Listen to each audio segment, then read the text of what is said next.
यशोमती मैया के नंद लाला। नारायण हरि, नारायण हरि।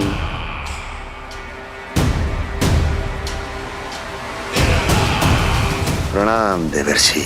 किस योजना में कितना लाभ है और कितनी हानि, यह आंकलन करते करते थक गए होंगे मथुरा नरेश। देवर्षि, आज मेरा ध्यान कैसे आ गया आपको? आप तो सदैव ही मेरे ध्यान में रहते हैं महाराज कंस। सत्य तो यह है कि मथुरा में जो भी हो रहा है मुझसे छिपा हुआ नहीं है।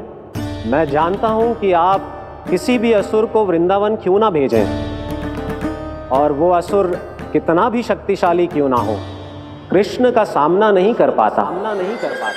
या तो पराजय स्वीकार करके आपके पास लौट आता है, या तो फिर वीर गति को प्राप्त हो जाता है।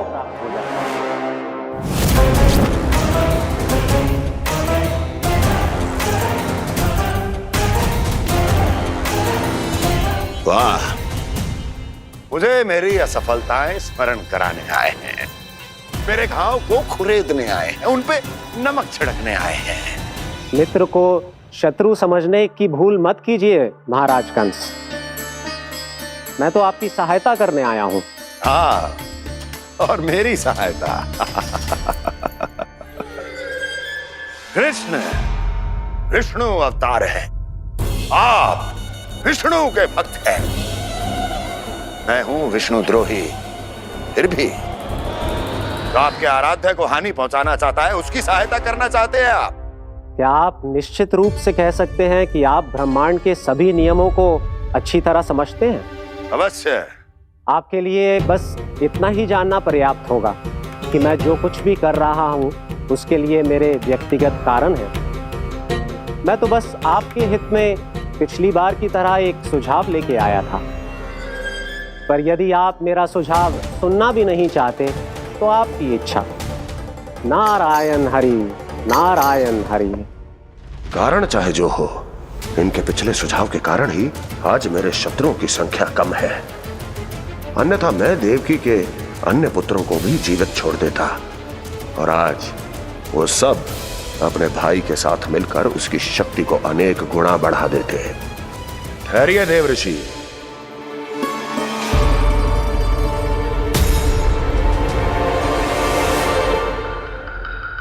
बताइए, क्या सुझाव है आपके पास? मेरे सुझाव का नाम है कालिया नाग।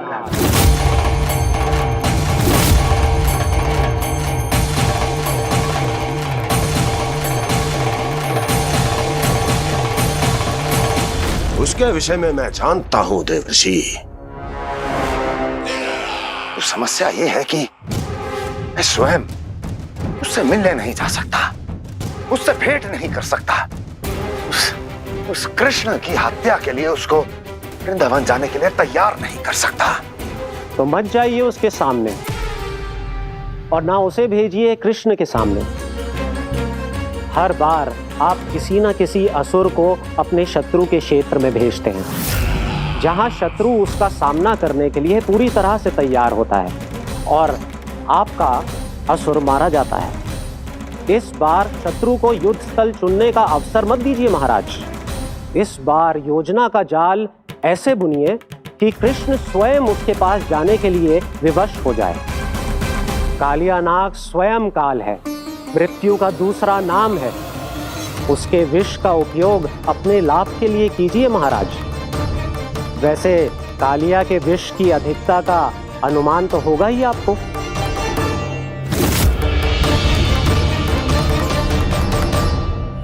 एक बार जो उसके क्षेत्र में पहुंच गया, फिर उसके विष से बचना असंभव है। उचित सुझाव है देवर्षि, उचित सुझाव है। देवर्षि, उस छलिया विष्णु की भक्ति करते करते आप भी उसके रंग ढंग सीख गए हैं। उचित है,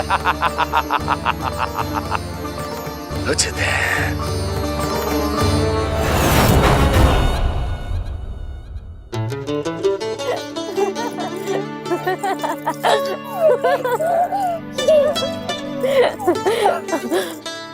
बस बस, बहुत आनंद ले लियो लल्ला। बस अब दूध पी ले। ठहर ठहर, गर्म है। जी ले ले भी।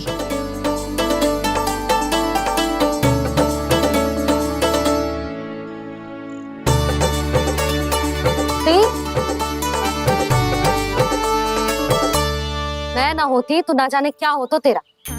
अपने आप दूध भी ना पी सकते है, भावला कहीं का।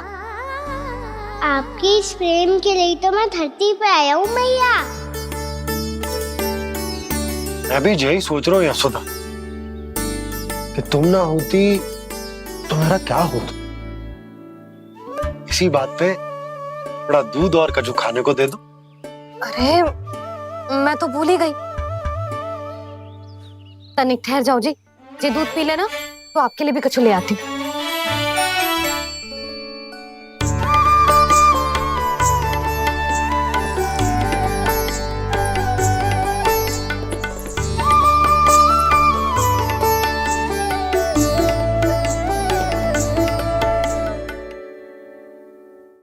प्रणाम महाराज।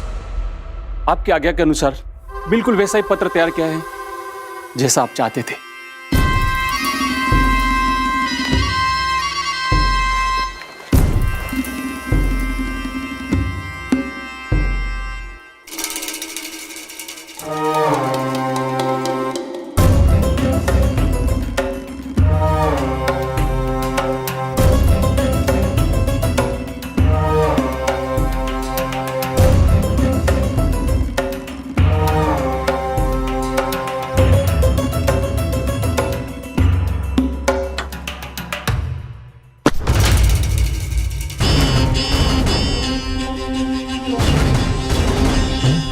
कृष्ण जन्म से लेकर आज तक ये मेरी सबसे महत्वपूर्ण योजना है। इसका सफल होना निश्चित है दूत, किंतु केवल वही करना जैसा मैंने कहा है। जाओ।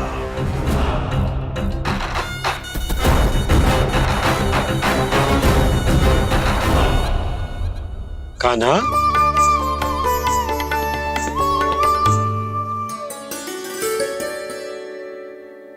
क्या होगा? बाबा मैं चाहता हूँ कि मैया की स्वमता क्रिस्टल फ्रेम की वर्षा मुझ पे सरतेव ऐसे होते रहे। वो तो होती रहेगी लल्ला।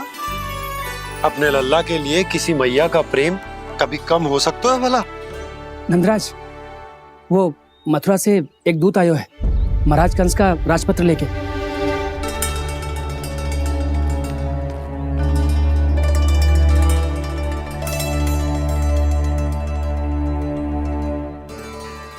कान्हा अब क्या करने वाला है? तेरे बाबा कहाँ गए? हाँ? कंस मामा का खेल आरंभ हो गया है, पर मैया वो सब सुनेगी तो व्यर्थ चिंतित हो जाएगी। बस थोड़ा बाहर गया मैया, कछु खा लिए से। बाहर इस समय? मैया क्या होगा? मैया देखो ना, पीठ पे कछु हो रहा है। मेरा हाथ ना पहुंचो, आप करो ना। दिखा यहाँ। क्षमा करना मैया, पर अभी बाबा को ही संभालने दो ये सब। कहिए, क्या संदेश लाए हैं आप? नहीं नंदराज, नहीं। महाराज कंस का आदेश है कि ये संदेश सभी गांव वालों के साथ ही पढ़ा जाए। ठीक है, मैं गांव वालों के सामने पढ़ दूंगा, पर मुझे तो दीजिए पढ़ने के लिए। महाराज की आज्ञा का पालन करना आपके लिए भी आवश्यक है नंदराज। सभी गांव वासियों की सभा बुलाइए। बंसी, सभी गांव वालों की सभा बुलाओ। राजपत्र में ऐसा क्या संदेश भेजो है कंस ने? अब मेरे पत्र को पढ़कर सब भौचक्के रह जाएंगे। और वो कृष्ण, उस कृष्ण के पांव के नीचे से तो भूमि खिसक जाएगी, आकाश फट पड़ेगा, बिजलियां गिर जाएंगी। प्राप्ति, ओ प्राप्ति, कंस का पत्र। स्वयं को बहुत अधिक शक्तिशाली समझता है ना वो। अब देखता हूं कैसे वो इस महासंकट का सामना करता है। वो कृष्ण, वो अपनी मृत्यु स्वयं चुनेगा या मृत्यु की वेदी पर चढ़ा देगा प्रिय वृंदावन वासियों को।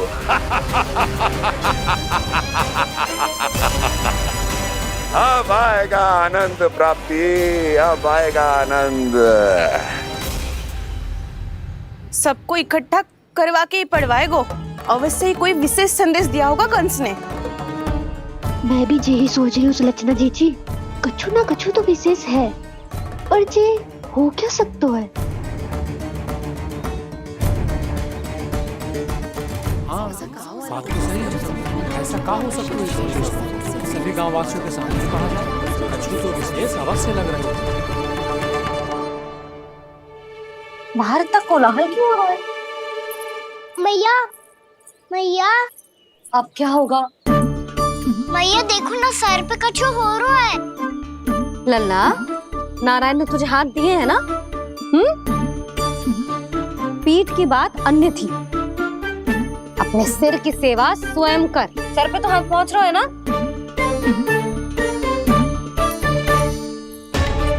मैया सुनो ना, मैया देखो ना, तीव्र कर कछु हो रहा है।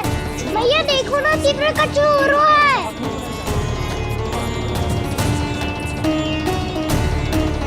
सब लोग आ चुके हैं, अपना संदेश सुनाइए आप। गोपराज नंद और सभी वृंदावन वासियों को सूचित किया जाता है कि मथुरा अधिपति और आप सभी के महाराज कंस ने कल सुबह भव्य पूजा का आयोजन किया है।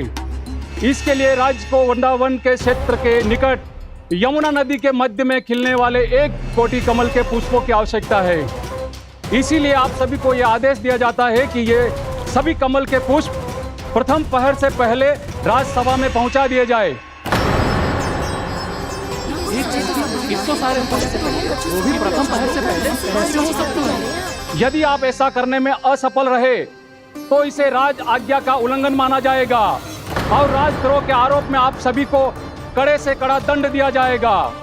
स्मरण रहे, यदि कल की पूजा में इन 1 कोटि कमल के पुष्पों का ना पहुंचने के कारण कोई व्यवधान आया तो समस्त वृंदावन वासियों को दोषी माना जाएगा और पूरे गांव को निवासियों सहित धूल में मिला दिया जाएगा। कल प्रथम पहर तक का ही समय है आप सबके पास।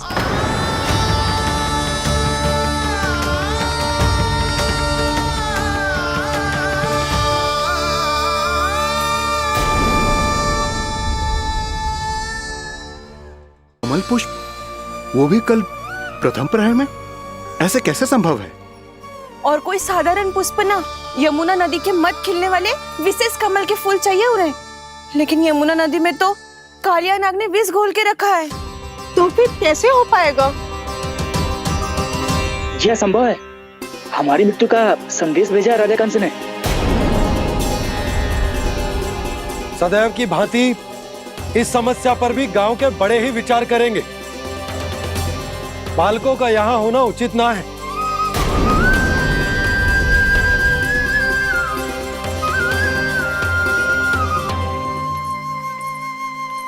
लल्ला, ले जे गेंद ले, जा अपने सखाओं के साथ खेल।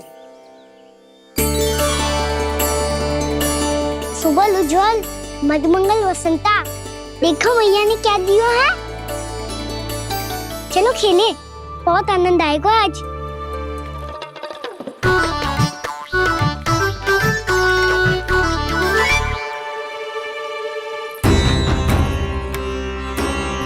भानु, बंसी, जाओ और शीघ्र ही वो घेरे का कार्य समाप्त करो।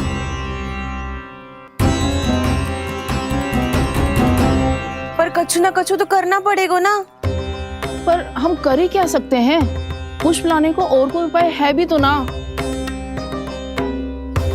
मैं चला जाऊंगा जमुना जी में। वैसे भी मेरे जीवन के कितने दिन शेष बचे हैं। गांव के लिए, समाज के लिए कुछ करके मरूं, तभी तो शांति मिलेगी। ना काका, यदि आप उस विषैले जल में छलांग लगा भी दोगे, किंतु 1 कोटि कमल पुष्प एकत्रित कर पाना आपके लिए संभव ना है। इससे अच्छा है कि मैं चला जाऊं। यदि मैं मर भी गया तो मेरे पीछे रोने वाला कोई ना है। किसी को कहीं जाने की आवश्यकता ना है। गोप नरेश होने के नाते ये मेरा कर्तव्य है कि मैं आप सबकी रक्षा करूं। नंदराज, आपको जाना है तो जाओ। हरिया, काका, भैया सब चले जाओ। लेकिन आपको पता है वहाँ का जल कितना विषैला है। आप लोग एक क्षण भी जीवित नहीं रह पाओगे।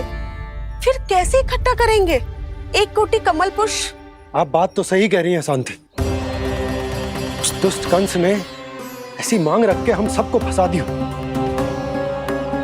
हम में से कोई भी क्यों ना चला जाए और इस संकट का समाधान ना निकले को। कान्हा, बताना कौन सा खेल खेले? गेंद पकड़ खेलते हैं। पर एक बात सुन लो सब, कोई भी तीव्र गति से ना फेंकेगा गेंद को। भैया ने फ्रेम बनाई है मेरे लिए। सब तैयार हो?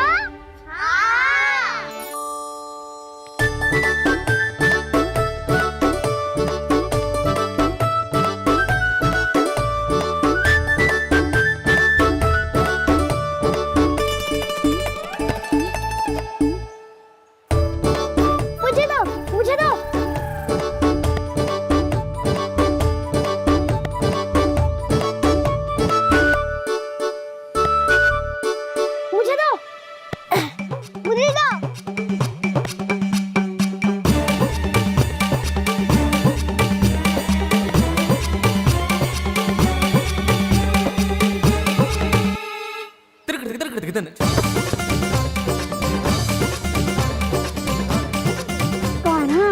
इतनी धीरे से फेंकेगो तो कैसे आनंद आएगो? थोड़ा बल लगा के फेंक। हाँ कान्हा, हम अभी बड़े हो गए हैं, तू अब भी छोटे बालकों की तरह फेंक रहे है।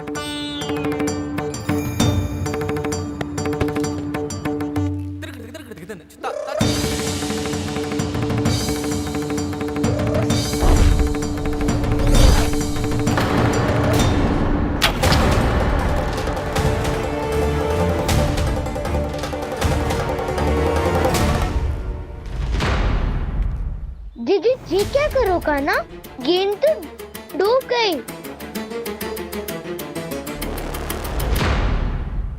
अच्छा, तो ये सब इसकी योजना का भाग था ताकि ये कालिया का सामना कर पाए। तुम सबने तो कही थी तीव्र गति से फेंको। देखो फिकवा दी ना मेरी गेम। मुझसे नदी में। अब मुझे जाके लानी पड़ेगी। रुक जा कान्हा, रुक जा कान्हा। जी क्या बोल रहे थे कान्हा? इसमें तो बहुत संकट है। कोई भी संकट मेरी मैया का उपहार खोने से बड़ा ना है। बहुत प्रेम से बना के उन्होंने दी थी। हे नारायण, कोई उपाय समझ में ना आ रहा है। मैया, हम कैसे करेंगे हम अपने गांव की रक्षा? कीड़े पड़ेंगे उस दुष्ट को। यदि उसके कारण किसी के प्राण चले गए तो कौन सा फल मिलेगा उसे इस पूजा का? तुम सही कह रही हो यशोद। हमारे पास कोई और दूसरा विकल्प भी तो ना है। यदि हमने मथुरा की राज आज्ञा का पालन ना किया तो इसका दुष्परिणाम पूरे गांव को भुगतना पड़ेगा।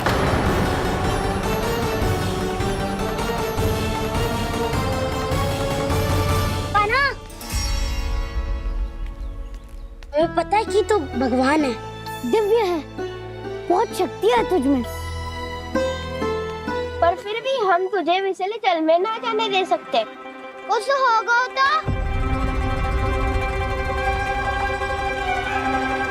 तुम सब इतनी हट कर रहे हो तो ठीक है, ना जाऊंगा। गेंद कहाँ गिरी है, कितनी दूर गई है, ये तो देख लूं, ताकि उसे बाहर निकालने का कोई उपाय ढूंढता हूँ।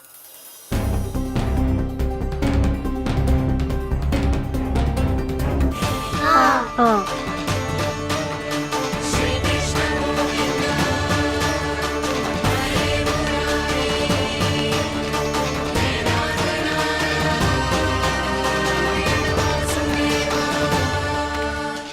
कान्हा की ये लीला तो समझ ही नहीं आ रही। पहले इसने देवश्री नारद को मथुरा जाकर कंस को भड़काने के लिए कहा, फिर स्वयं ही दुखी भी हो गया कि अब इसका रहस्य सबके सामने खुल जाएगा। और अभी स्वयं ही तो इसने कहा था कि गेंद बहुत महत्वपूर्ण है, फिर स्वयं ही उसे नदी के विषैले जल में फेंक दिया।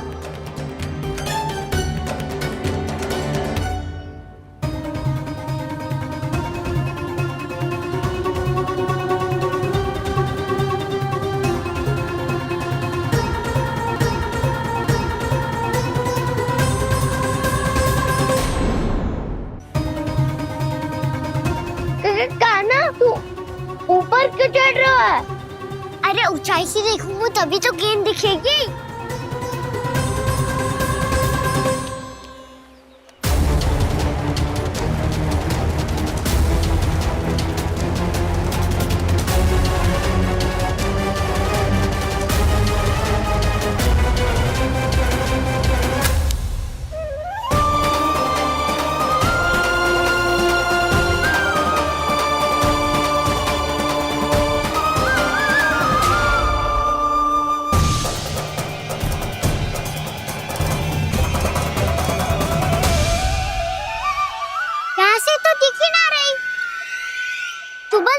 से फेंकी थी ना? ना वहाँ से फेंकी थी। कहाँ से? देखा ना वहाँ से। समझ में आ रहा? ठीक बताना कहाँ से फेंकी थी?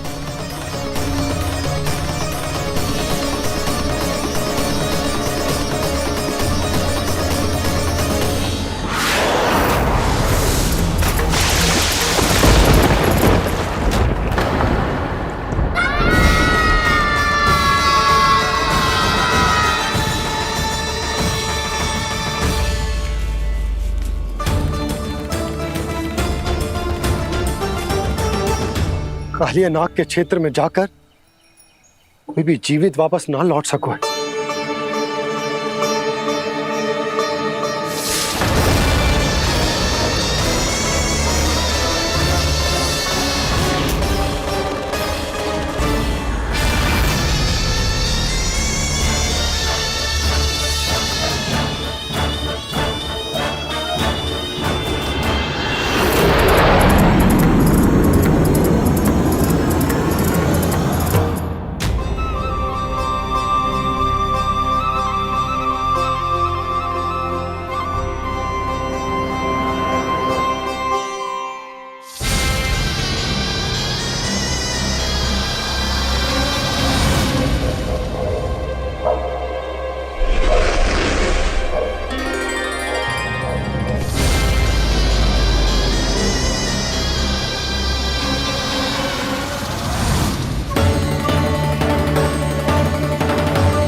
क्या किया वाना ने?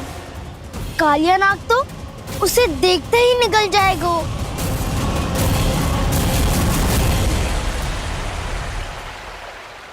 तो आरंभ से अब तक सब कुछ उसकी लीला का ही भाग था।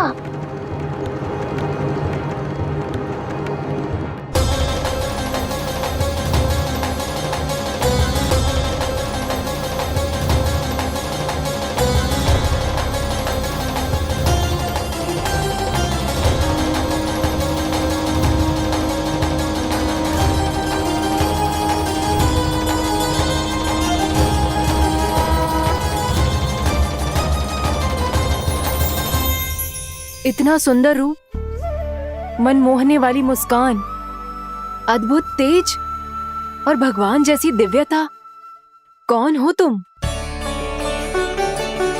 हाँ, तुम्हें देखकर तो हम सब सम्मोहित ही हो गए।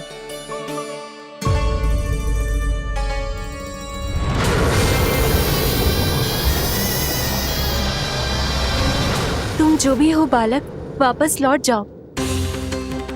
हमारा हृदय तुम्हें ही देखते रहना चाहता है, किंतु यदि हमारे पति जाग गए तो तुम्हें अवश्य हानि पहुंचाएंगे। ये बहुत विषैले है बालक, कालकोट जैसे भयानक। इनके विष से तुम नहीं बच सकोगे। नंदराज, कालिया नाग के विष का प्रभाव बढ़ते ही जा रहा है। पहले 8 कोस तक उसके विष का प्रभाव था, अब तो 1 योजन से अधिक क्षेत्र में फैलो है। जल पीने के प्रयास से अनेक पशु मारे गए हैं और नदी के निकट के वृक्ष और वनस्पति सब नष्ट होने लगे।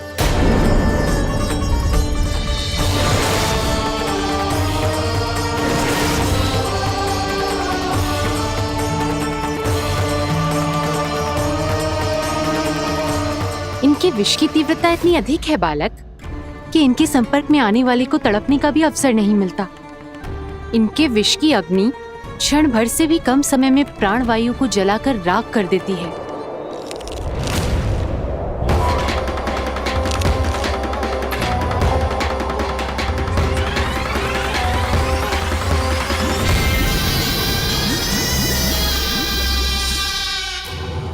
तब तो समस्या और भी गंभीर हो जाएगी। मैंने तो सुनो है कि कालिया नाग कम से कम 2 योजन लंबा है, सैकड़ों फन है उसके।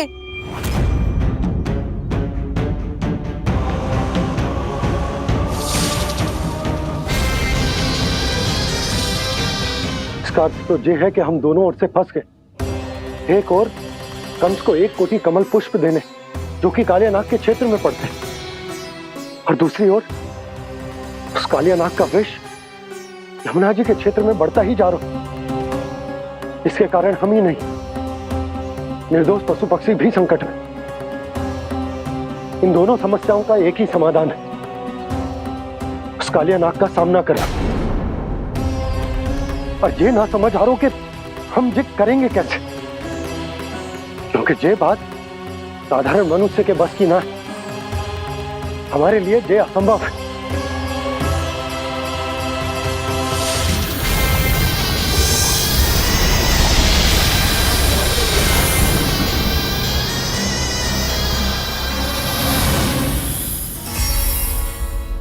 अब तो तुमने अपनी आंखों से भी देख लिया बालक, ये कितने विषैले हैं।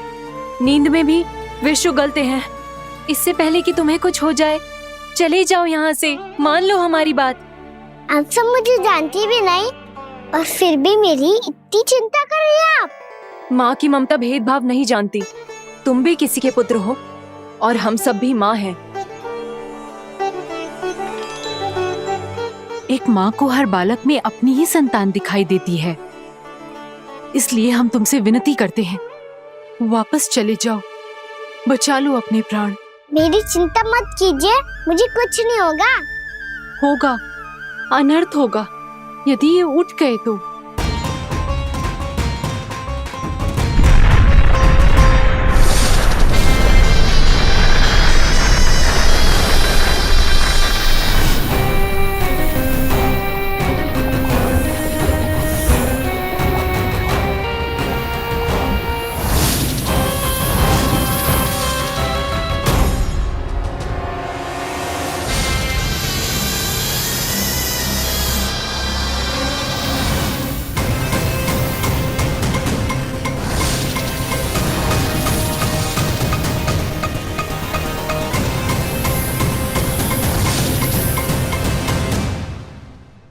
सामने होते हुए भी अपने इश्क को केवल वही देख सकता है जो अपना अभिमान त्याग चुका हो। पर पूर्व जन्म में मेरा भक्त होने के नाते मेरा सत्य स्वरूप देख पाने में मुझे इसकी सहायता करनी चाहिए।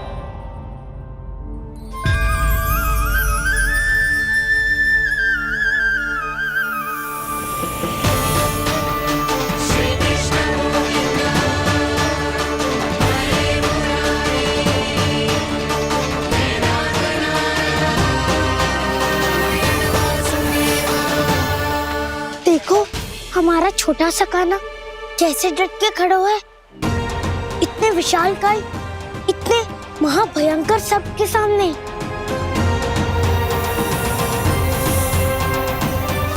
ये कोई भगवान नहीं है जो इसके सामने हाथ जोड़ रही हो तुम सब।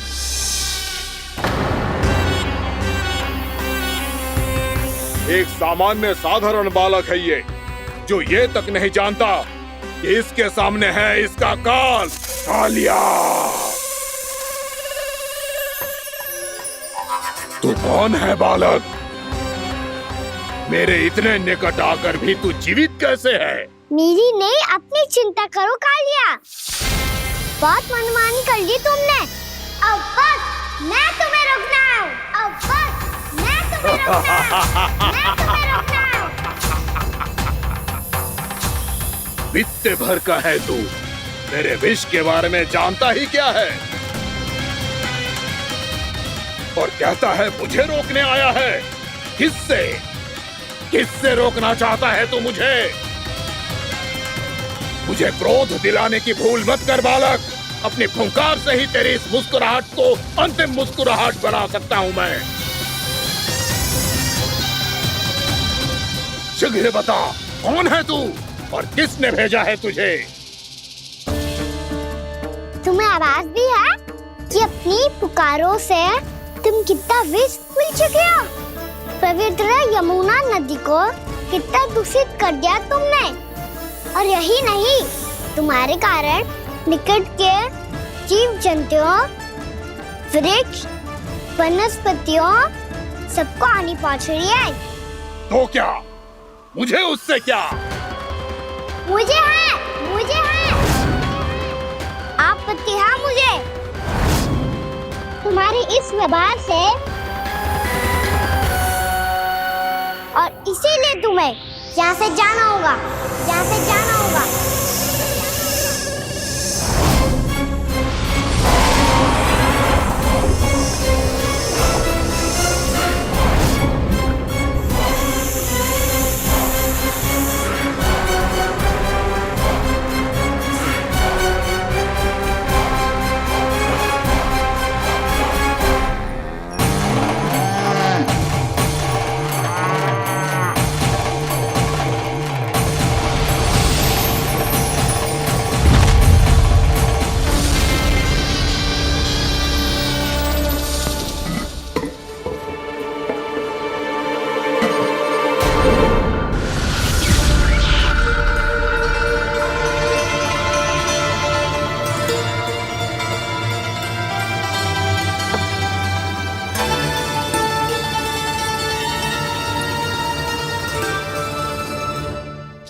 मुझे आदेश देने का साहस भी कैसे किया तूने?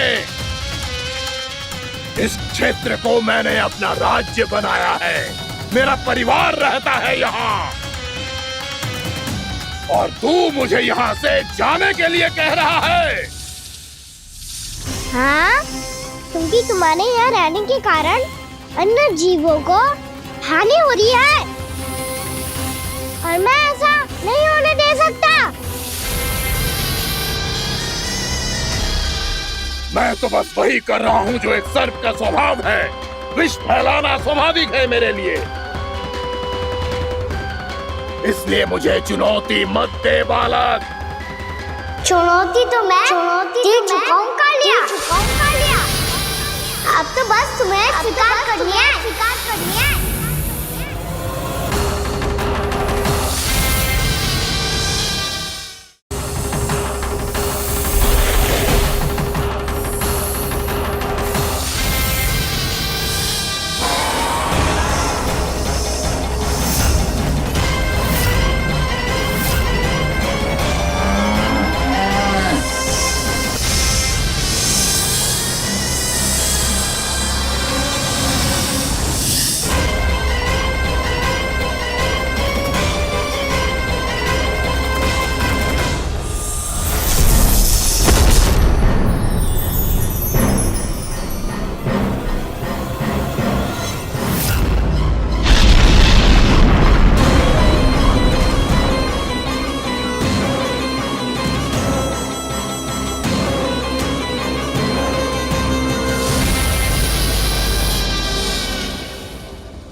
चेतावनी दे रहा हूँ, यहाँ से चले जाओ, यहाँ से चले जाओ।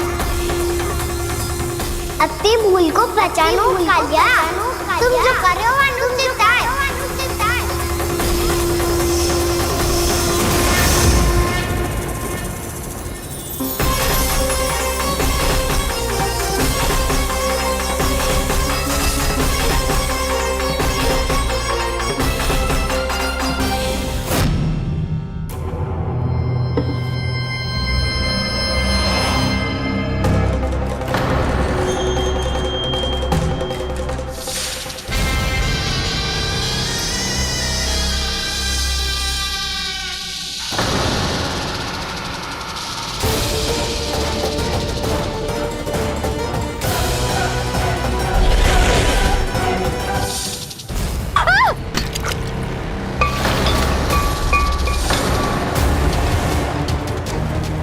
अब मैं आता हूँ। क्या हो गया सुधा? मुझे आवाज हो रहा है जी, कछु ना कछु गड़बड़ है। यशोदा, जो समस्या हमारे सामने है, हम सभी उसका समाधान खोजने में जुटे। तुम विश्वास करो, मैं कोई ना कोई समाधान अवश्य ढूंढ लूंगा। हम कैसे भी करके वो कमल के पुष्प उस कंस तक पहुंचा देंगे। नाना, समस्या उससे कहीं अधिक है, उससे कहीं अधिक बड़ी, उससे कहीं अधिक भयानक है।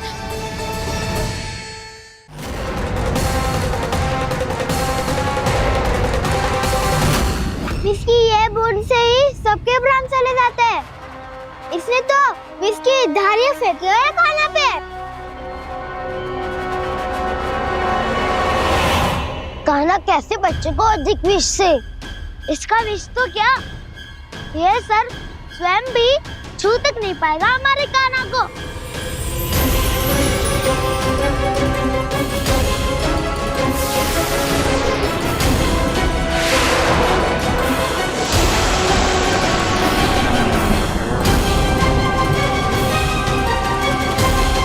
तुम्हारे सखा को, मेरे भाई को कोई हानि नहीं पहुंचा पाएगा। ये कान्हा का सत्य चाहे जो हो बलराम, पर अभी तो जो एक बालक ही है ना। देखो कैसे विष के कारण स्थिर हो गया है।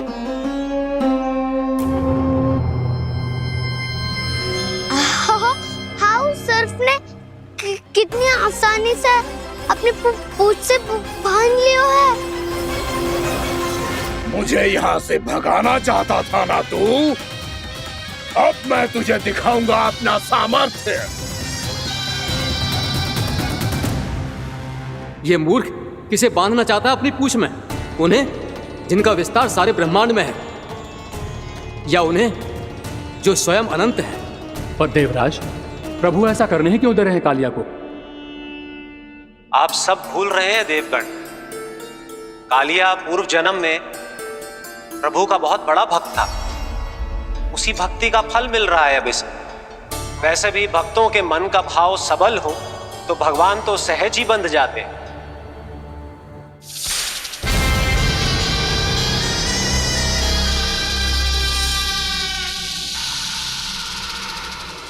बलराम, तुमने ही तो कही थी कान्हा को कछु ना होगो। देखो दुष्ट ने चारों ओर से जकड़ लियो है।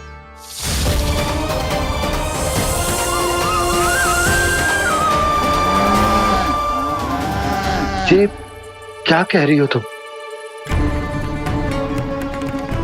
सुधा जी, क्या हुआ? घबरा क्यों रही हो आप? सुलक्षणा, मुझे आभास हो रहा है कुछ बहुत बड़ी अनहोनी हो गई है। नंदराज, नंदराज, नंदराज!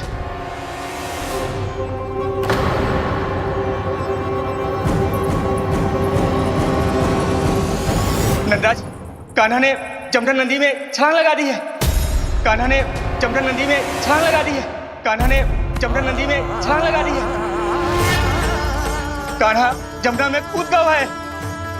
मुझे लगा था आज कछु गड़बड़ होने वाली है। मुझे आज कान्हा को ना जाने देना चाहिए था।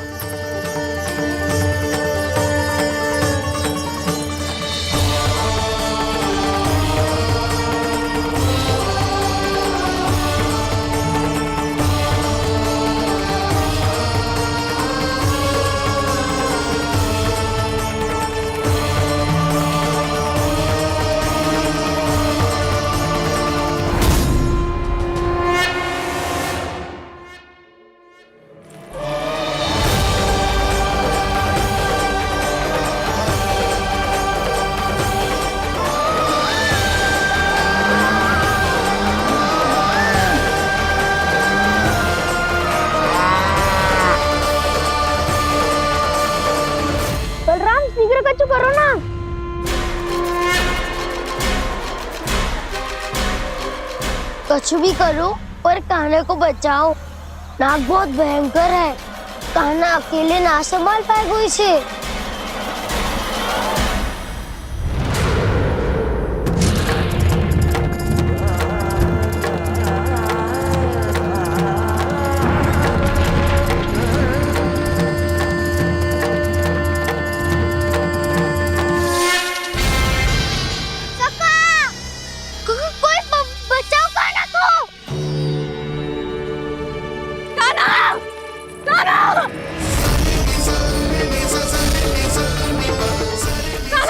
यशोदा, यशोदा रुको।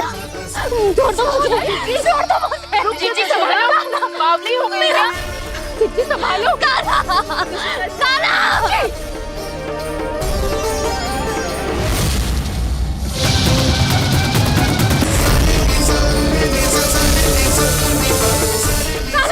यशोदा, यशोदा रुको। छोड़ दो मुझे, छोड़ दो मुझे। जीजी संभालो, बावली हो गई क्या? जीजी संभालो। कान्हा, कान्हा। देखो अब कैसे तुम्हारे अस्थियों को तोड़कर छोटे छोटे टुकड़ों में बदल दूंगा मैं।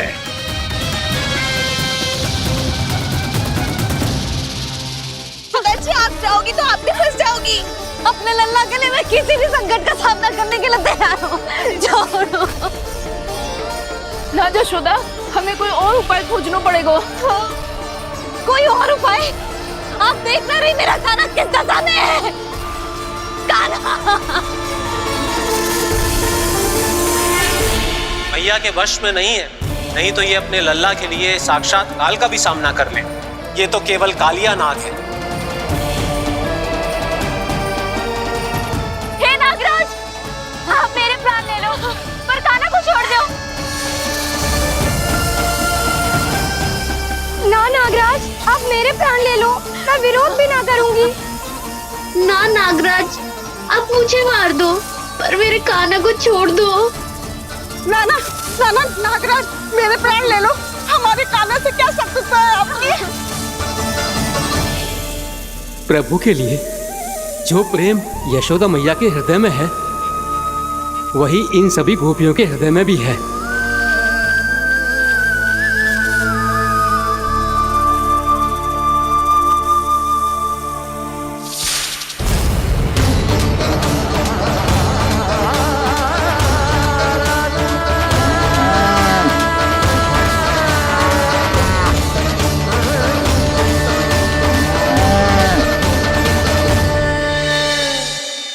यशोदा, यशोदा,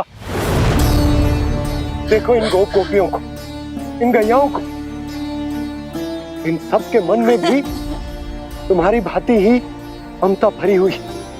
वो सब भी कान्हा से उतना ही प्रेम और स्नेह करती है, उतनी ही ममता से भरी हुई है जितनी कि तुम। तो तुम ही सोचो, जिसके साथ इतनी ममता और इतना स्नेह, इतना प्रेम, उसका कोई क्या कर सकता है? उस कालिया नाग का वेश इस सब आशीर्वादों के सामने कछु न है। कछु करो जी, उसे बोलो वो मेरे प्राण ले ले, मेरे कान्हा को छोड़ दे। यशोदा,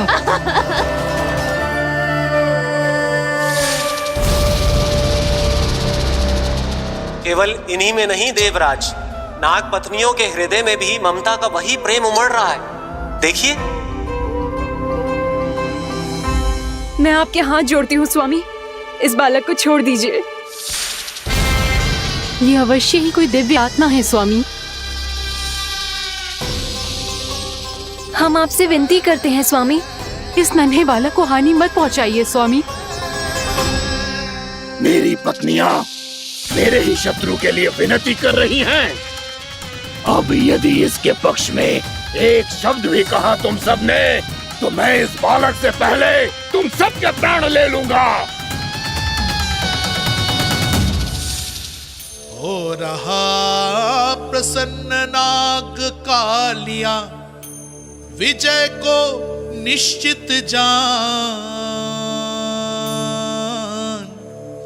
रोते बिलखते व्याकुल सब संकट में देख कान्हा के प्राण।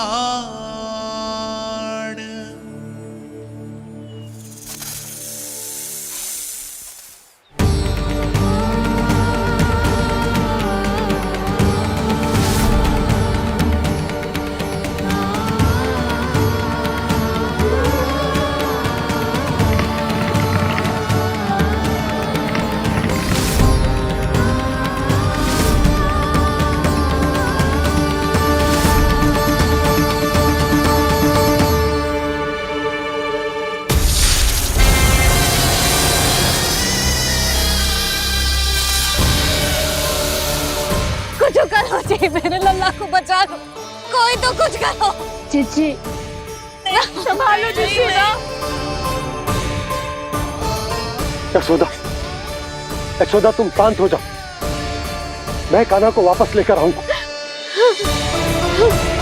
मैं रक्षा करूंगा उसकी। ना नंदराज, नंदराज नहीं। कम से कम आप तो समझो नंदराज, कालिया के पास आप जाओगे तो आप भी फंस जाओगे।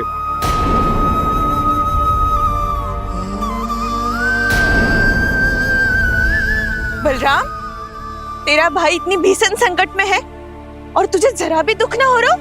क्या आप सब अब तक नहीं समझ पाए कि कान्हा सच में कौन है? छोटे बाबा, आप तो उसका सत्य जानते हैं ना?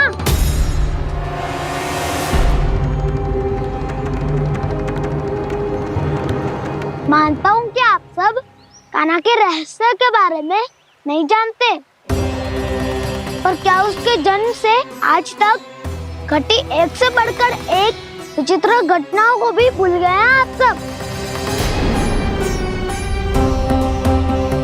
भूल गए हैं कि कैसी पूतना जैसी राक्षसी उसका कुछ बिगाड़ नहीं पाई, कैसे तरनावती जैसा भयानक राक्षस उसे एक खरोच भी नहीं दे पाया था।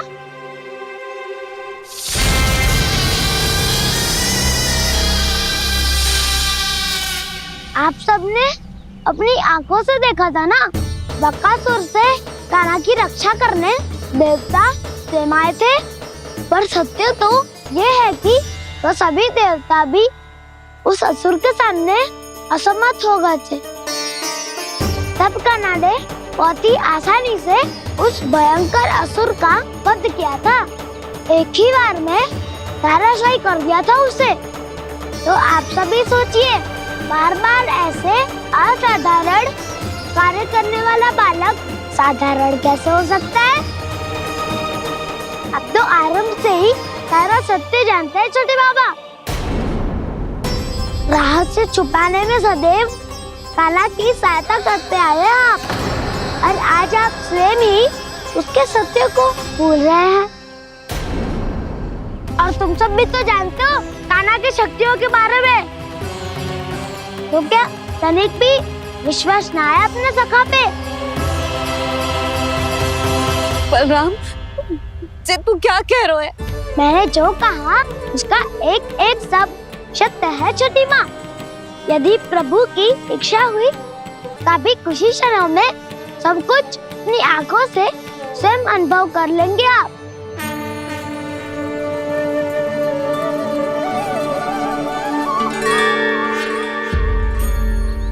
शांताकारं भुजगशयनं पद्मनाभं सुरेशं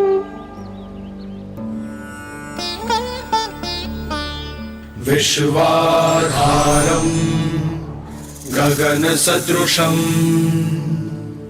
मेघवर्णं शुभांगं लक्ष्मीकान्तं कमलनयनं योगी वीरध्यानगम्यं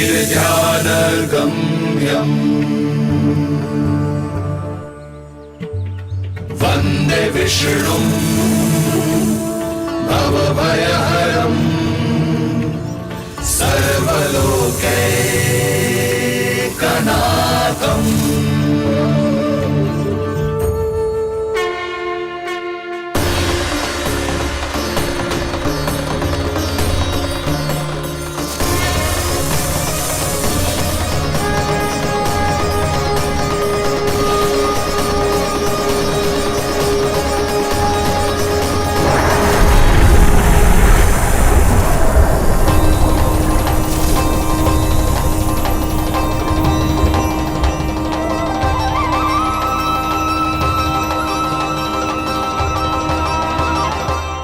तुझे क्या लगता है बालक कि तू मेरी जकड़ से निकल गया तो अब बच जाएगा तू?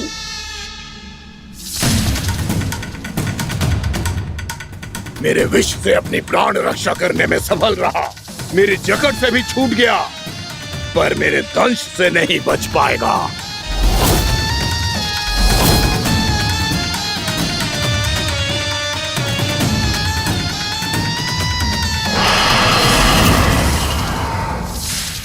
अब भय से भाग रहा है, पर मैं तुझे मृत्यु देकर रहूंगा।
मेरा नन्हा सा कान्हा कितनी देर भाग पाएगा?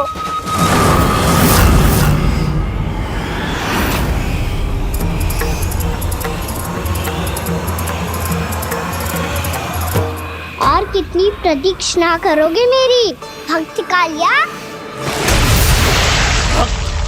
भक्त नहीं, काल हूं मैं तेरा। जब अहंकार का मुकुट बुद्धि को ढक लेता है तो भक्त अपने भगवान को भी नहीं पहचान पाता। व्यर्थ की पहेली में मत उलझा बालक, ना मैं भक्त हूँ और ना तू भगवान।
आप सब जिसके लिए इतने व्याकुल हो रहे थे, उसे छूकर कालिया नाग का हलाहल जैसा विष भी चरणामृत बन गया है और यमुना जी के जल में फैल चुके विष के प्रभाव को भी नष्ट कर रहा है।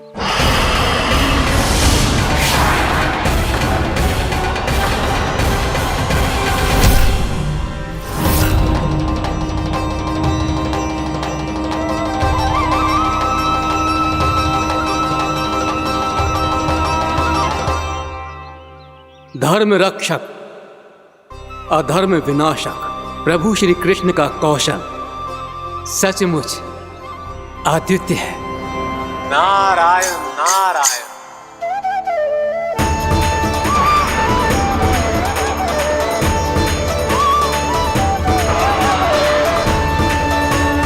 मेरा भाग तुम्हारे भीतर के अहंकार का प्रतीक है कालिया। अब तुम्हारा अहंकार, तुम्हारा अर्पण मेरे पाँव के नीचे है और तुम्हारी पूंछ अर्थात तुम्हारे प्राण मेरे हाथ में। अब तुम क्या करोगे भग?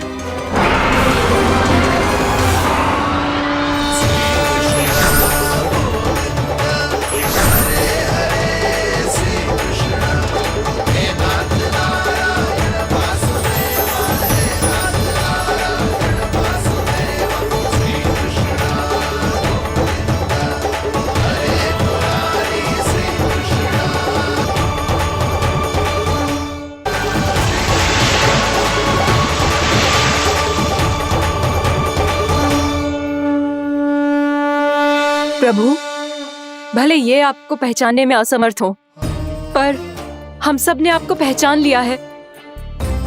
हाँ प्रभु, एक भक्त होने के नाते और एक अर्धांगिनी और माँ होने के नाते मैं आपसे इनके प्राणों की भिक्षा मांगती हूँ। अपनी कृपा दिखाइए और इन्हें क्षमा कर दीजिए। आपके लिए मित्र और शत्रु में कोई अंतर नहीं प्रभु। उसी तरह आपकी कृपा और दंड में भी कोई अंतर नहीं। दोनों दया ही तो हैं, अकारण ही किसी को प्राप्त नहीं होती। हमें विश्वास है कि हमारे पति को मिला ये दंड कोई अभिशाप नहीं है, आपका वरदान है। ये सत्य है प्रभु कि इनसे बहुत से पाप हुए हैं। इनके विष से बहुत सारे जीव जंतु को हानि पहुंची है, पर अब आपके चरण इनके शीश पर पड़ गए हैं। ऐसी कृपा तो बड़े बड़े महान महात्माओं को भी दुर्लभ है, और इन्हें प्राप्त हुआ तो अवश्य ही ये किसी महान पुण्य का ही फल है। हे प्रभु, उन्हीं पुण्य कर्मों की शक्ति का आह्वान कर मैं आपसे विनती करती हूँ, इन्हें प्राण दान दीजिए। मैं अपने इस भक्त को क्षमा अवश्य करूँगी देवियों, यदि ये अपने अहंकार को त्याग कर मुझे पहचान ले तो।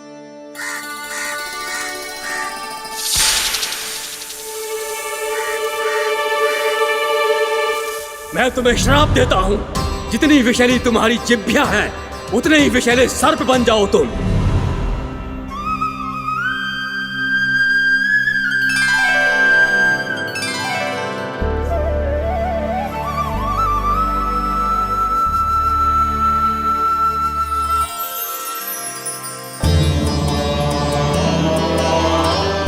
नारायण, मुझे क्षमा कीजिए नारायण।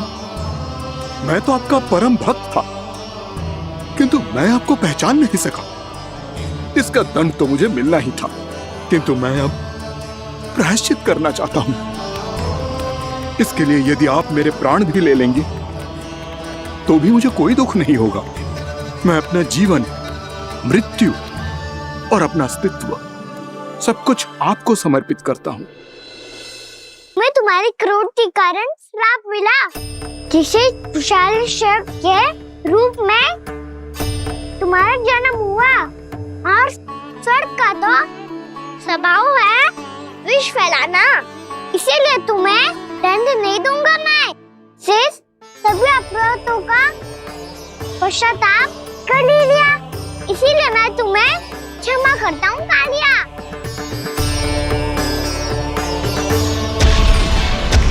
पर तुम्हें यहाँ से दूर समुद्र के बीच जाकर रहना होगा, जहाँ किसी निर्दोष का जीवन तुम्हारे विष से प्रभावित न हो। मैं चाहकर भी आपकी इस आज्ञा का पालन नहीं कर सकता। मैं असमर्थ हूँ प्रभु, क्योंकि यदि मैं इस क्षेत्र को छोड़कर गया तो मेरी मृत्यु निश्चित है। आपसे क्या छुपा है प्रभु? आप तो जानते हैं कि सर्प जाति और आपके वाहन गरुड़ के बीच अनंत शत्रुता चल रही है, जिसका प्रारंभ नागों के द्वीप नागालय से हुआ था। उस द्वीप पर छोटे जीवों को निगल जाने के लिए सर्प थे, और गरुड़ को सर्पों का स्वाद बहुत प्रिय था, इसलिए वो बार बार नाग द्वीप जाने लगा था। पर इस कारण पूरी सर्प जाति उससे आतंकित हो गई थी। इसलिए जब भी गरुड़ वहां पहुंचता तो सभी सर्प छिपने लगते। जब गरुड़ को इसका आभास हुआ तो उसे बड़ा क्रोध आया और वो उत्तेजना में भरकर सर्पों का शिकार करने लगा। भूख ना होने पर भी उन्हें मारने लगा। अब सर्पों के प्राण हरना उसके लिए खेल बन गया था। इस भीषण समस्या का समाधान ढूंढने के लिए पूरी सर्प जाति महान सर्प वासुकी के सामने इकट्ठी हुई। हे महान वासुकी, हमारी सहायता कीजिए। नागद्वीप पर गरुड़ ने आतंक मचा दिया है। पहले तो वो हमें अपना भोजन बनाता था, लेकिन अब हम उसके खेल का साधन बन चुके हैं। भूख हो या ना हो, जब तब आकर वो हमारे प्राण हर लेता है। अनुचित हिंसा के इस प्रथा का आरंभ सर्पों ने ही किया है। पहले आप सबने पूरे द्वीप पर अधिकार कर लिया, फिर आहार के साथ साथ आनंद के लिए भी आप सभी ने निर्दोष जीवों की हत्या की। और जब सृष्टि का संतुलन बनाए रखने के लिए गरुड़ आपको अपना आहार बनाने आया तो आप सब अपने प्राणों की रक्षा के लिए छिपने लगे। तो फिर गरुड़ का उत्तेजित होना तो स्वाभाविक ही था। नागनाथ, जो हमने अन्य जीवों के साथ किया वही अब हमारे साथ हो रहा है, परंतु ये भी तो सृष्टि के संतुलन के विरुद्ध ही है ना? अवश्य है, इसलिए मैं गरुड़ से चर्चा करूंगा। धन्यवाद प्रभु।